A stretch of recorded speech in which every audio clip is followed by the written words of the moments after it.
皆さんこんにちは、パコミンです。今日はカルチャーショックについてお話をします。日本を理解するために多分一番最初に勉強しておかなきゃいけないことなんですけど、それは本音と建前です。多分日本に興味がある人だったら1回ぐらいは聞いたことがあると思うんですが、本音と建前、結構それの定義が難しくてですね、いろんな辞書を引いてみたり、パソコンでいろいろ探してみたんですけど、私個人的になんかこうピンとくる説明があんまなくて、いろんな風に解釈できると思うんですが、私が個人的に私の言葉で説明をすると、本音っていうのはその言葉そのままなんだけど、本当の心なんですよ。なので嘘じゃない本当の気持ちとか本当の感情、本心って言いますか、それが本音です。そして建前っていうのはその本音と反対の意味で、心の中では自分の本音本心はそうじゃないんだけど、自分の本音と違って、人に見せるところですね。そういう見せるところの、自分と他の人との関係性を保つために、ちょっと嘘で、完全に嘘だとは言えないんですけど、本心とは違う作られた自分、作られた言葉、作られた表現っていうものが建前です。多分こういうふうに言ってもどういうことかわからないと思うんですが、例えば友達と服を買いに行きました。でそこで服を選ぶときに、これどう？かわいい？って見せたときに、相手が本音は正直あんまり似合わないんですよ。それ似合わないよと思うんだけど、建前的にはいいんじゃないとか、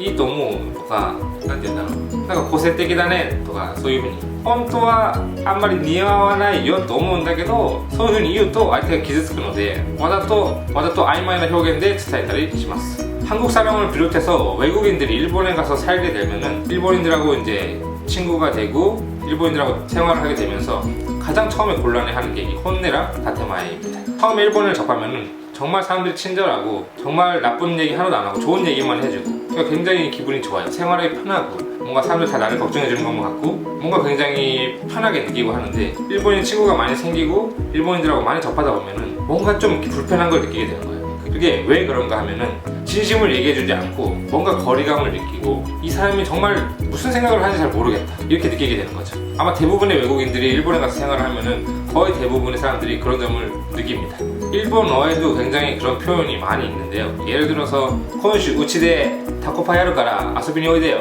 라고 집에 초대를 했어요. 일본인 친구가 하는 이야기가, 今週ねバイトあるけど行けたら行くね, 이렇게 대답을 하는 거죠. 외국인은 듣기에는 아르바이트는 있지만은 갈 수 있으면 갈게 라고 이렇게 이야기를 하기 때문에, 대부분의 외국 사람들은 이 사람이 아르바이트가 있지만은 나를 위해서 아마 와줄 거다, 아마 시간이 있으면 알바가 끝나고 오지 않을까 라고 생각하는 사람들이 대부분인데, 일본인들은 이렇게 들으면은 이 사람은 안 오는구나, 알바가 있으니까 안 오는구나 라고 생각을 하는 경우가 많이 있습니다. 이 부분이 굉장히 큰 차이죠. 갈 수 있으면 갈게 라는 표현을 들었을 때 외국인들은 거의 대부분의 사람들이 이 사람은 오는구나 라고 생각을 하지만은, 일본인들은 이런 식의 대답을 들으면 이 사람은 아마 안 올 거다 라고 생각하는 사람이 더 많다는 거죠. 이런 것은 친구만이 아니라 회사와 회사와의 관계, 일에서도 많이 이런 상황이 있는데요. 예를 들어서 거래처와 제가 어떤 제안을 했어요. 이거 어떻습니까? 라고 다른 회사에 제안을 했을 때 그 사람들이 그걸 읽어본 다음에 이건 아닙니다 라고 거절하기보다는 한번 읽은 다음에 이치도 겐토 시테미마스 모시쿠와 마이무키니 감가에 사세테 이타다키마스, 이런 표현을 씁니다.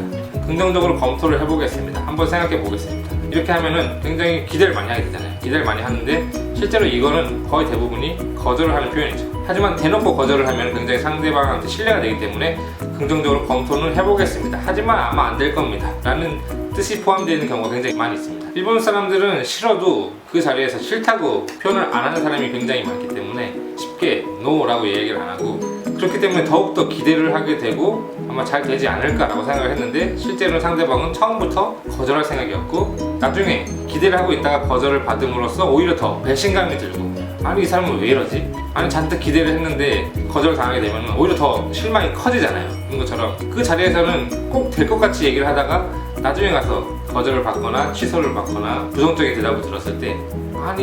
잔뜩 기대를 시켜놓고 왜 이러는 거지 하면서 굉장히 화가 나고 배신감을 느끼는 경우가 많이 있기 때문에, 일본에서 이제 어느 정도 오래 생활을 하다 보면은 일본에서 생활을 하고 일본인들하고 접하게 되면서 정말 이 부분에서 많이 부딪히고 굉장히 고민을 많이 하고, 이 부분 적응이 안 돼서 정말 극단적인 경우에는 일본이 싫어지게 되거나 부정적인 생각을 갖게 된 사람도 있을 정도입니다. しかし日本人の中でもこれは結構人によって違いますので、日本人だからといってみんな建前を言うわけでもないし、人によっては常に本音で話す人ももちろんいますし、逆に韓国人とか、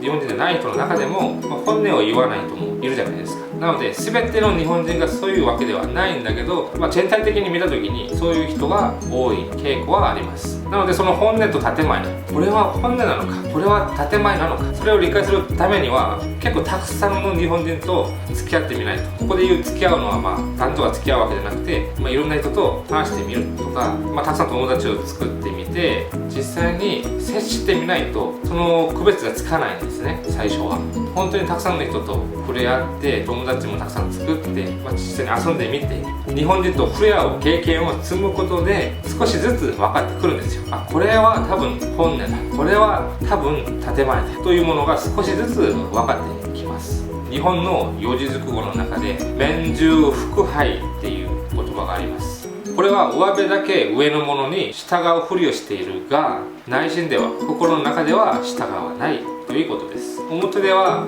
笑顔なんだけど本心は違うということです。多分日本を理解するためには本当にこの本音と建前ということを理解しないと、後で逆に自分が傷つくことになると思うので、まずはこういうものがあるということを理解した上で日本人と付き合った方がいいと思います. 다시 한번 말씀드리지만 이 혼내랑 다테마이라는 것은 같은 일본 사람이라도 사람에 따라 정도의 차이가 있기 때문에 꼭 일본인은 이렇다 라고까지는 말할 수 없지만은 일단은 이런 게 있다는 걸 꼭 이해하고 있는 것이 좋을 겁니다. 아마 일본에서 생활을 하게 되는 외국인들이 느끼는 게 왜 일본인들은 이렇게 돌려서 말을 하나, 정말 직접 말해주면 알기 쉬울 텐데 왜 이렇게 돌려서 얘기를 하나, 정말 이해를 못하겠다 이렇게 해가지고 굉장히 나중에 기대를 너무 많이 했다가 나중에 상처를 받고 이런 경우가 굉장히 많은데, 제가 말씀드리고 싶은 것은 이거는 일본 사람들이 어릴 때부터 남에게 폐를 끼치면 안 된다라는 교육을 받고 자라기 때문에 남한테 그렇게 직설적으로 남을 비판하거나 이런 얘기를 별로 안 하거든요. 옷을 사러 갔는데 내가 옷을 샀는데 한국 사람이나 다른 사람 같으면은 그것은 너한테 안 어울려, 다른 옷을 골라, 이런 식으로 직설적으로 얘기를 해가지고 굉장히 어떻게 보면 상처를 입을 때도 있잖아요.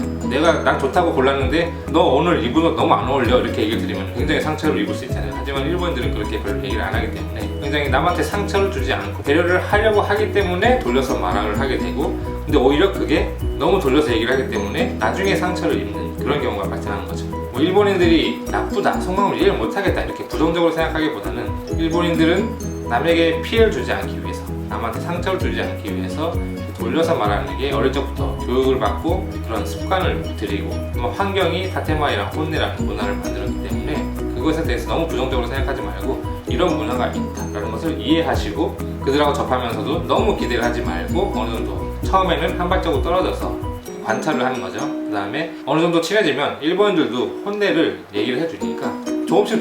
한국 같은 경우는 급하게 친해지고 오히려 너무 급하게 친해져가지고 서로 이해를 못하고 나중에 싸우는 경우가 많이 있지만 일본인들은 친해지기까지 굉장히 시간이 많이 걸립니다. 조금씩 접근하는 반면 한번 친해지면은 정말 한국 사람이나 외국 사람들처럼 정말 일본인이라고 하더라도 혼내로 정말 진심으로 얘기하는 친구도 생길 수 있기 때문에 너무 급하게 생각하지 말고 일본 사람들하고 접할 때는 너무 빨리빨리, 한국 사람들이 워낙 그러잖아요. 빨리빨리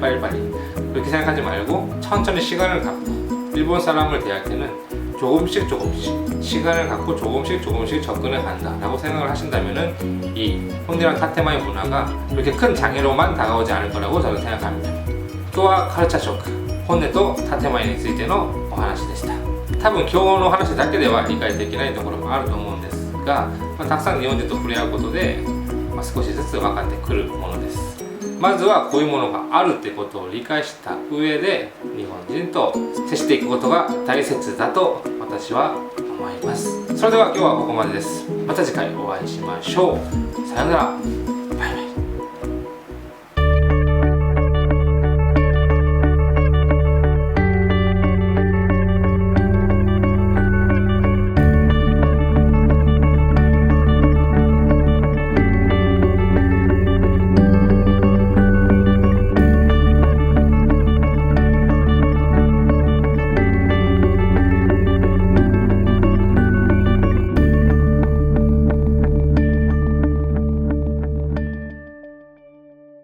오늘 다룬 혼내랑 다테마에, 이거는 제가 이 일본 이야기라는 동영상을 만들면서 솔직히 얘기하면 가장 먼저 다루고 싶은 테마였습니다. 가장 먼저 일본을 정말 이해하고 알고 나가기 위해서 가장 먼저 알고 가야 하는 문화라고 생각했기 때문에 가장 먼저 이 혼내랑 다테마라는 테마를 다루려고 했었지만은 어떻게 보면은 굉장히 민감한 테마거든요. 굉장히 민감한 테마고 사람에 따라서 느끼는 것도 다르고 하기 때문에 많이 생각을 하고 미뤄왔어요. 어떤 내용으로 동영상을 만들까라는 부분에서 굉장히 많이 생각을 했었고 어떤 식으로 설명을 할까라고 해가지고 굉장히 많이 워드 같은 거에다가 많이 내용을 작성해가지고 많이 읽어보고 했었지만은 뭔가 납득이 안 가더라고요. 이거를 어떻게 전해야 될 거라는 거에서 굉장히 많이 망설였고 그러다 보니까 오히려 오늘은 정말 아무것도 작성 안 하고 그냥 생각나는 것만 제가 생각나는 것만 그대로 지금 얘기를 한 거거든요. 정말 이 혼내랑 다테마라는 것은 일본을 이해하기 위해서 가장 중요한 것이긴 하지만은 정말 다른 나라 사람들이 이해하기에는 굉장히 힘든 부분이 있고 하지만 이런 것이 있다는 것을 알고 조금씩 천천히 일본인들한테 접근해 나가면은 언젠가는 이걸 이해하게 되고 자신의 그 거리감, 일본 사람과의 거리감을 알게 되는 그럴 때가 있을 거라고 생각합니다.